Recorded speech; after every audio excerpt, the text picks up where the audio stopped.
నాటి press meet కార్యక్రమానికి విచ్చేసినటువంటి electronic print media photographers cameraman సోదరులకు అందరికి కూడా పేరు పేరున హృదయపూర్వక నమస్కారాలు.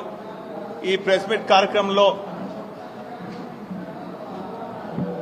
ఎమ్మెల్సీ అభ్యర్థి సోదరులు రాకేష్ రెడ్డి గారు, అదేవిధంగా ఆత్మీయ సోదరులు మాజీ శాసనసభ్యులు సతీష్ గారు, గౌరవ శాసనసభ్యులు డాక్టర్ సంజయ్ గారు, కౌశిక్ రెడ్డి గారు, మాజీ ఎమ్మెల్సీ సోదరులు నారదాస్ లక్ష్మణ్ గారు, సోదరులు మాజీ మేయర్ రవీందర్ సింగ్ గారు, మా టీజే రాష్ట్ర అధ్యక్షులు యాదవ్ రెడ్డి గారు, గౌరవ కాబోయే పార్లమెంట్ సభ్యులు డాక్టర్ సుధీర్ కుమార్ గారు, వాసుదేవ్ రెడ్డి గారు, జనార్దన్ గారు, మా మైనార్టీ నాయకులు నయీం గారు, అందరికి కూడా పేరు పేరున హృదయపూర్వక నమస్కారాలు. మొదటిగా ఈరోజే 2 ప్రెస్ మీట్కు మీరు రావటం చాలా సంతోషం. పార్టీ తరఫున ఇంత తక్కువ సమయంలో మీరు అందరూ వచ్చినందుకు మరొక్కసారి పేరు పేరున కృతజ్ఞత, ధన్యవాదాలు. సోమవారం జరగబోయే 3 జిల్లాలకు సంబంధించినటువంటి గ్రాడ్యుయేట్స్ ఎన్నికల్లో తెలంగాణ తొలి ముఖ్యమంత్రి, తెలంగాణను సాధించినటువంటి మాన్యులు కేసీఆర్ గారు, బీఆర్ఎస్ పార్టీ వర్కింగ్ ప్రెసిడెంట్ పెద్దలు కేటీ రామారావు గారు ఇరువురు కూడా ఆశీర్వదించి 3 జిల్లాల బీఆర్ఎస్ పార్టీ ఎమ్మెల్సీ అభ్యర్థిగా సోదరులు రాకేష్ రెడ్డి గారిని మన ముందు పంపడం జరిగింది. గత కొన్ని రోజుల నుంచి మా గులాబీ శ్రేణులందరూ కూడా చాలా ఉత్సాహభరితంగా పెద్దల సభలో ఖచ్చితంగా ఒక మేధావి కావాలి, ఒక విద్యావంతుడు కావాలి, పార్టీకి కట్టుబడి ఉన్నట్టు వాళ్ళు కావాలని చెప్పి మా గులాబీ శ్రేణులందరూ కూడా చాలా ఉత్సాహంగా అంకిత భావంతో పనిచేస్తూ జరిగింది. మరి ఇంకొక అర్ధ గంటలో ప్రచార కార్యక్రమం ముగుస్తుంది. ఈ సందర్భంగా గత 5-6 రోజుల నుంచి కూడా మా శాసనసభ్యులు పొరుగు జిల్లాల నుంచి వచ్చిన వీళ్ళందరూ కూడా ఇన్ఛార్జిగా ఇక్కడ వివరించడం జరిగింది. అందరం కూడా అంకిత భావంతో పార్టీ ఆదేశం మేరకు మరి ఓటర్స్ దగ్గరికి వెళ్తే వారు బ్రహ్మాండంగా ఖచ్చితంగా బీఆర్ఎస్ పార్టీ అభ్యర్థి రాకేష్ రెడ్డి గారిని గెలిపిస్తామని హామీ ఇవ్వడం జరిగింది. చాలా ఉత్సాహంగా ఉన్నారు. మొన్న జరిగినటువంటి శాసనసభ ఎన్నికలను కొంత నిర్ణయం తప్పు జరిగింది, ఇప్పుడు మాత్రము ఖచ్చితంగా గెలిపిస్తామని చెప్పి రెట్టింపు ఉత్సాహంతో చూస్తుంటే మా అభ్యర్థి రాకేష్ రెడ్డి గారు ఫస్ట్ ప్రిఫరెన్షియల్ ఓటుతోనే గెలుస్తారనే నమ్మకం మాకుంది. మరి ఈ సందర్భంగా వారిని మాట్లాడాల్సిందిగా కోరుతున్నాను.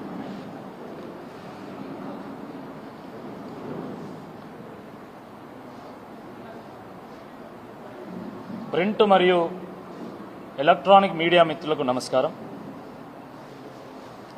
లోక్సభ ఎన్నికల తర్వాత గత 12 రోజులుగా సాగినటువంటి ప్రచార సరళిని మీరంతా కూడా గమనించారు. వివిధ పార్టీల యొక్క ప్రచారము, ఆ వ్యక్తులు వివరించినటువంటి తీరు, అభ్యర్థులు మాట్లాడినటువంటి మాటలు, వాళ్ళు లేవనెత్తినటువంటి సమస్యలు, వాళ్ళ యొక్క విజన్, ఇవన్నిటి కూడా మీరు గమనించారు. మిత్రులారా, politics is very dynamic. Time to time ఇవి చేంజ్ అవుతూ ఉంటాయి.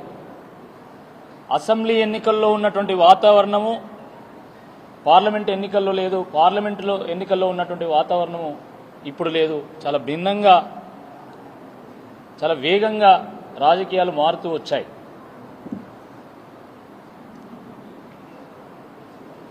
విద్యావంతులు, మేధావులు ఈ ఎన్నికల్లో పాల్గొనబోయేటువంటి వాళ్ళందరూ కూడా ఈ 12 రోజుల పాటు జరిగినటువంటి ప్రచారాన్ని గమనించారు.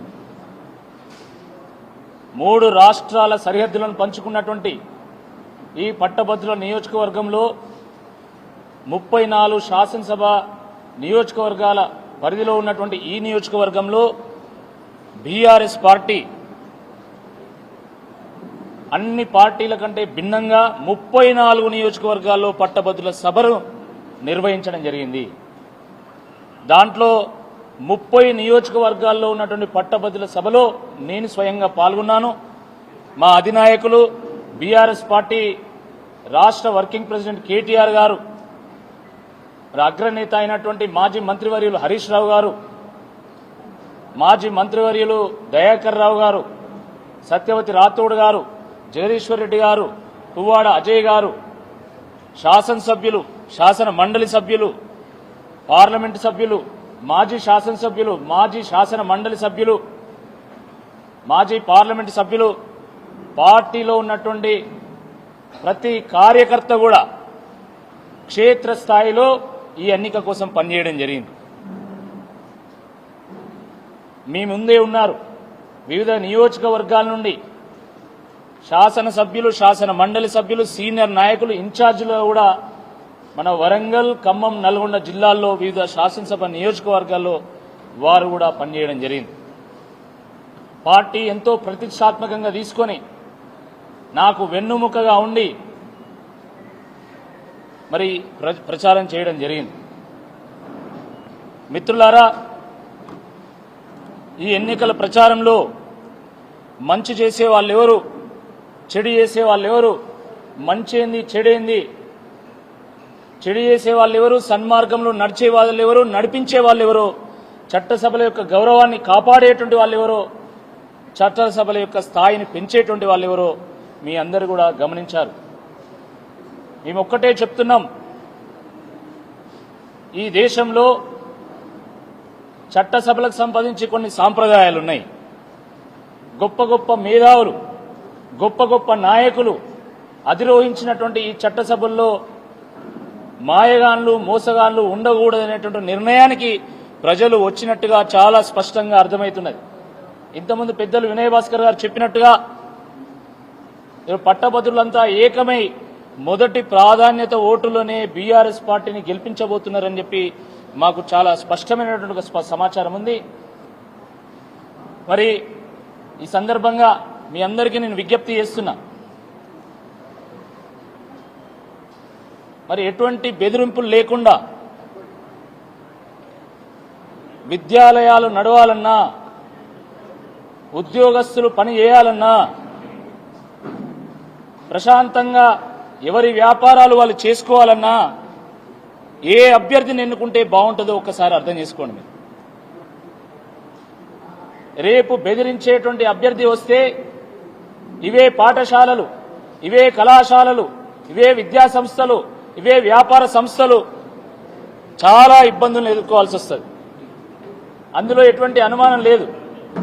కాబట్టి ఎవరు ఉంటే ప్రశాంతంగా వ్యాపారాలు, ఎవరు ఉంటే ప్రశాంతంగా విద్యా సంస్థలు, ఎవరు ఉంటే ఉద్యోగస్తులు తమ పనిని తాము చేసుకోగలుగుతారో ఒక్కసారి ఆలోచించాల్సిందిగా ఈ సందర్భంగా నేను విజ్ఞప్తి చేస్తున్నా. అదేవిధంగా మరి ప్రజల తరపున ప్రశ్నించే వాళ్ళెవరు,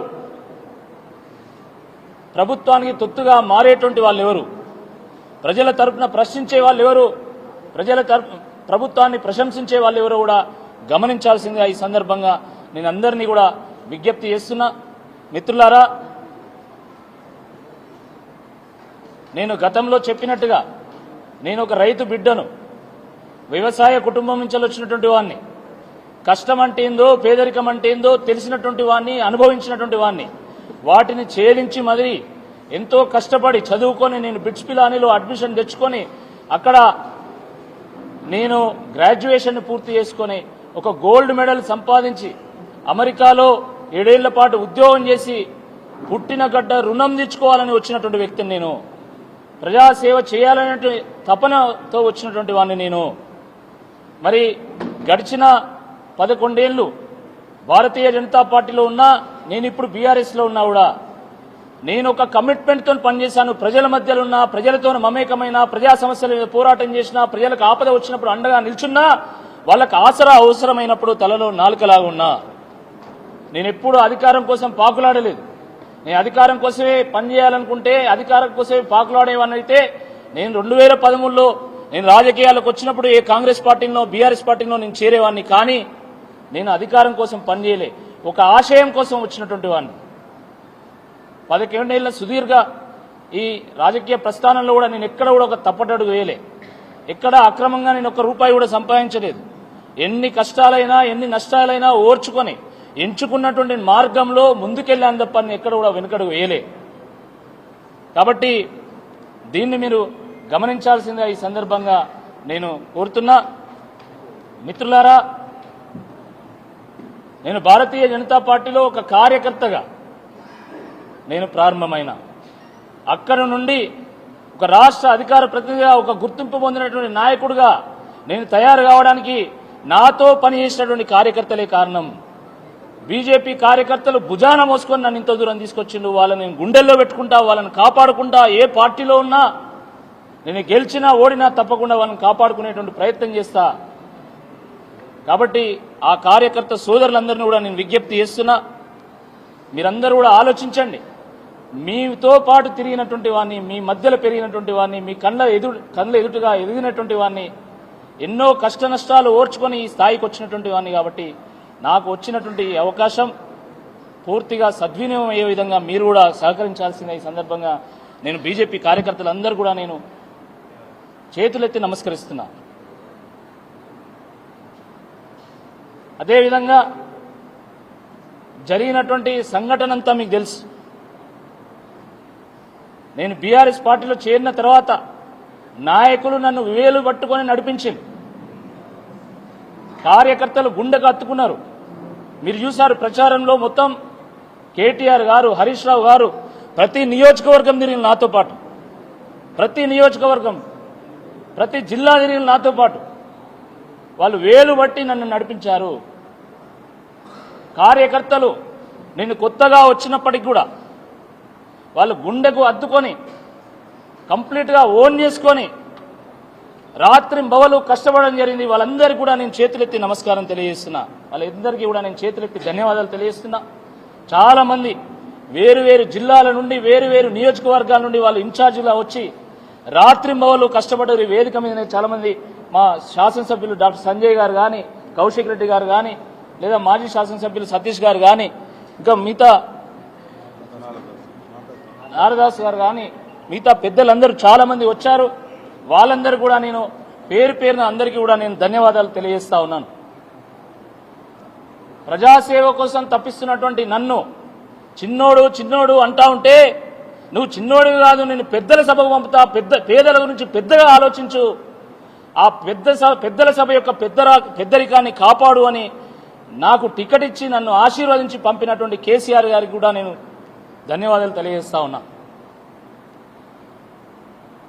కాంగ్రెస్ పార్టీ కార్యకర్తలకు నేను విజ్ఞప్తి చేస్తున్నా, నేను ఏ పార్టీలో పనిచేసినా పార్టీలకు అతీతంగా నేను ప్రజల కోసం పనిచేశాను. ఎక్కడ కూడా నేను కక్షపూరితంగా నేను పనిచేయలేదు. నేను ప్రశ్నిస్తే తప్పకుండా ప్రశ్నిస్తా కావచ్చు మీ ప్రభుత్వాన్ని, కానీ కక్షపూరితంగా నేను వివరించను. నేను ప్రజల కోణంలో ప్రశ్నిస్తా, ప్రజల కోణంలో పనిచేస్తా. కానీ ఎవరైతే ఈ సమాజానికి మంచిదో ఒక్కసారి ఆలోచించండి. రేపటి సమాజం కోసం, భవిష్యత్తు కోసం ఏ నాయకుడు ఎన్నుకోబడితే బాగుంటుందో ఒక్కసారి నేను కాంగ్రెస్ పార్టీ కార్యకర్తలందరినీ కూడా, నాయకులందరినీ కూడా ఆలోచించాల్సిందిగా నేను విజ్ఞప్తి చేస్తున్నా. ఎందుకంటే ఈ ఎన్నిక చాలా భిన్నమైనటువంటిది, ప్రత్యేకమైనటువంటిది. ఇది ప్రయారిటీతో కూడుకున్నటువంటి ఎన్నిక. కాబట్టి నేను అన్ని పార్టీల నాయకులను, కార్యకర్తలను కూడా నేను ఆలోచించాల్సిందిగా నేను ఈ వేదికను నేను విజ్ఞప్తి చేస్తున్నా. నేను బీఆర్ఎస్ పార్టీ యొక్క సైనికునిగా గుండెను తట్టి గులాబీ దండు కడతా. తప్పకుండా నేను ఎన్నుకోబడితే తప్పకుండా కేసీఆర్ గారి నాయకత్వంలో మళ్లీ రాష్ట్రంలో ప్రజలు సుఖ సంతోషాలతో జీవించే విధంగా వారి వెంట ఉంటా, వారికి ఒక సైనికుల్లాగా పనిచేస్తా. కానీ ఎట్ ద సేమ్ టైం రాజకీయాలకు అతీతంగా ప్రజల కోణంలో పనిచేస్తా. ఎవరిని కూడా కక్షపూరితంగా నేను ఎవరి కోసం కక్షపూరితంగా వివరించనని చెప్పి ఈ సందర్భంగా నేను గుర్తు చేస్తున్నా.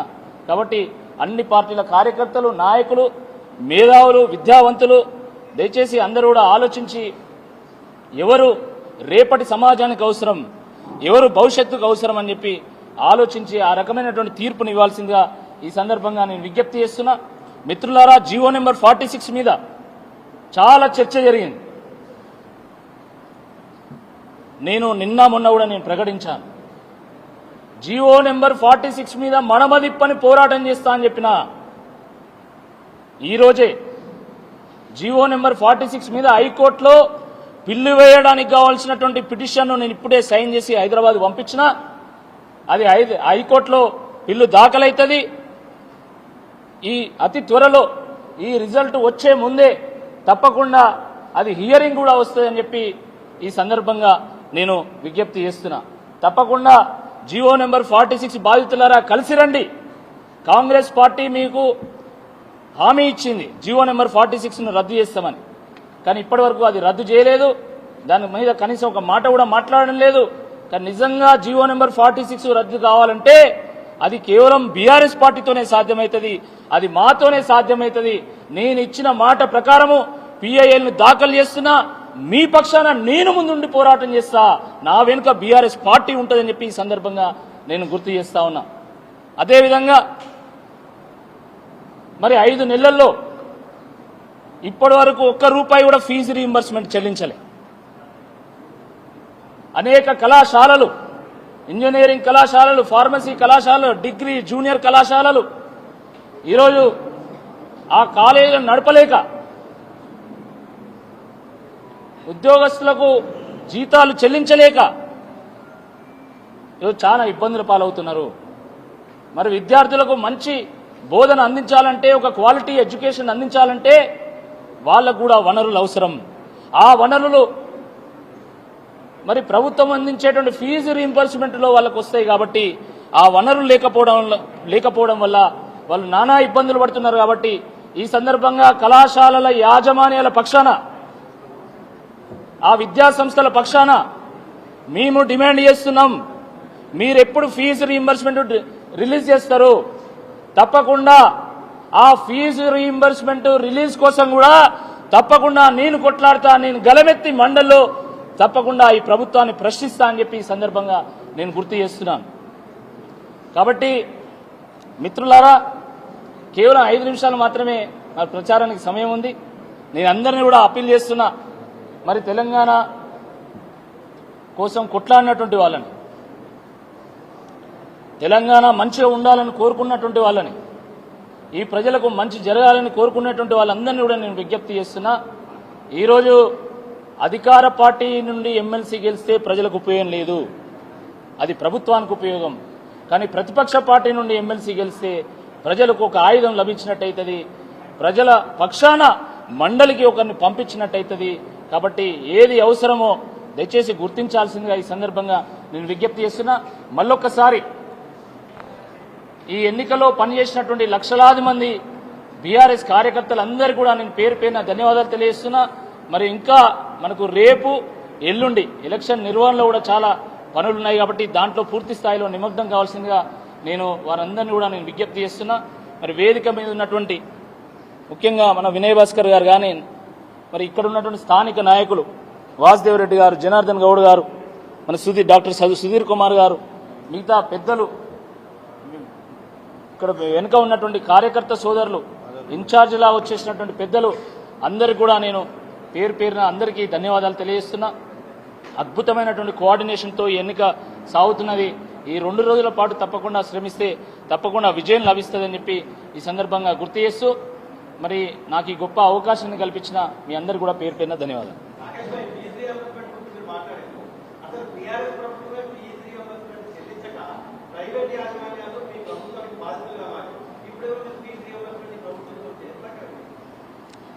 ఫీజు రీయింబర్స్మెంట్ విషయంలో కొంత ఆలస్యం జరిగినా కూడా ఎప్పటికప్పుడు ప్రభుత్వం విడుదల చేస్తూ వచ్చింది. కేసీఆర్ గారి ప్రభుత్వం ఎప్పటికప్పుడు ఫీజు రీయింబర్స్మెంట్ కానీ స్కాలర్షిప్లు కానీ విడుదల చేస్తూ వచ్చింది. కానీ ఈ ప్రభుత్వం ఏం హామీ ఇచ్చిందనేది ఇప్పుడు చర్చనీయాంశం. ప్రభుత్వం ఏం చెప్పింది? ఎటువంటి జాప్యం లేకుండా మేము ఫీజు రీయింబర్స్మెంట్ విడుదల చేస్తాం, స్కాలర్షిప్లను కూడా మేము విడుదల చేస్తాం అన్నది. కానీ ఇప్పటి వరకు కనీసం ₹1 కూడా చెల్లించలే.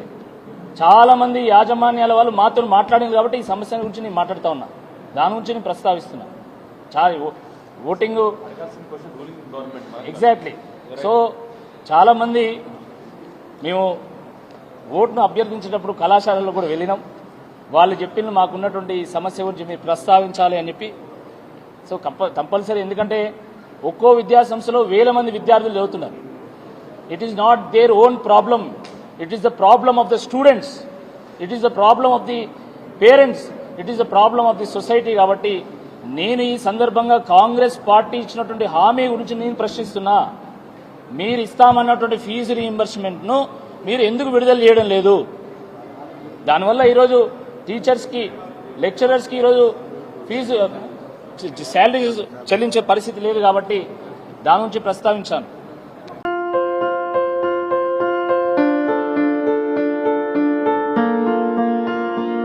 సంస్కృతి, సంప్రదాయం, ప్రేమ, ఆప్యాయత, రాజసం ఉట్టిపడే వేడుకలకు అనువైన ప్రదేశం MLN కన్వెన్షన్ హాల్. కని విని ఎరుగని రీతిలో జరిగే మీ ఇంటి కళ్యాణ వైభోగానికి అందమైన కళ్యాణ వేదిక MLN convention hall. MLN convention hall ప్రత్యేకతలు: సువిశాలమైన wedding halls, centralize AC, banquet hall మరియు విశాలమైన డైనింగ్ హాల్. వధువరుల కోసం ప్రత్యేక AC మరియు నాన్ AC గదులు.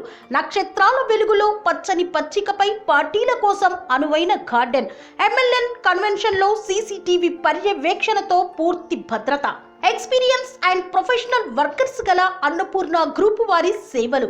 2000 వాహనాలు పార్కు చేసేందుకు సువిశాల పార్కింగ్ సౌకర్యం. మీ ఇంట జరిగే అన్ని శుభకార్యాలకు, పెళ్లి, reception, engagement, birthdays, get together, corporate events, ఏ ఇతర శుభకార్యాలకైనా అందమైన వేదిక MLN కన్వెన్షన్ హాల్. బుకింగ్ కోసం సంప్రదించండి 7550438888 మరియు 7550428888. మా అడ్రస్ చీర్యాల లక్ష్మీ నరసింహస్వామి దేవాలయం ప్రక్కన, near outer ring road, Keesara junction, Cheeryal గ్రామం, మేడ్చల్ జిల్లా.